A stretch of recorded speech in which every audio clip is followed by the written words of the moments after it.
தமிழ்நாட்டில் மிகுதியாகி வரும் பாலியல் குற்றங்கள் உள்ளிட்ட பிரச்சனைகளுக்கு தீர்வு காணாமல் முந்தைய ஆட்சியின் மீது பழி போடுவது தவறான முன்னுதாரணம் என கூறியுள்ள எம்பி கனிமொழி, ஒரு அரசின் திட்டங்களை மற்றொரு அரசாங்கம் செயல்படுத்துகிறது என்றால் அந்த திட்டம் சிறப்பாக இருக்கிறது என அர்த்தம் எனவும், சிறப்பாக ஆட்சி நடத்தி இருக்கிறோம் என்பதற்கு சாட்சி எனவும் தெரிவித்துள்ளார்.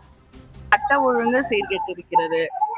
எத்தனை குழந்தைகள், எத்தனை பெண்கள் ஒவ்வொரு நாளும் பாதிக்கப்படுகிறார்கள். இது நேரடியாக முதலமைச்சருக்கு கீழே இருக்கக்கூடிய ஒரு துறை. ஆனா ஒவ்வொரு முறையும் இந்த கேள்வி எழுப்பும் பொழுது மறுபடியும் சென்ற ஆட்சின்னு இவங்க ஆட்சிக்கு ஒரு மாசத்துக்கு மேல ஆகுது. ஆனா எந்த பொறுப்புணர்வும் இல்லாமல் சட்டம் ஒழுங்கை சரி பண்ணுவதற்கு எந்த முயற்சியும் எடுக்காம வசதியா யார் மேலோ பழி போட்டு தப்பிச்சுக்கலாம் அப்படின்னு நினைக்கிறது மிக தவறான ஒரு முன்னுதாரணம்.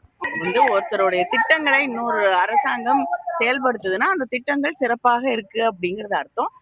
This is best copying and imitation is best form of praise அப்படின்னு சொல்லுவாங்க. ஸோ அதையே எங்களுடைய திட்டங்களை அவங்க கண்டினியூ பண்றது அப்படிங்கிறது, அதையே காப்பி அடிக்கிறதுன்னு நீங்க சொல்லுறீங்க.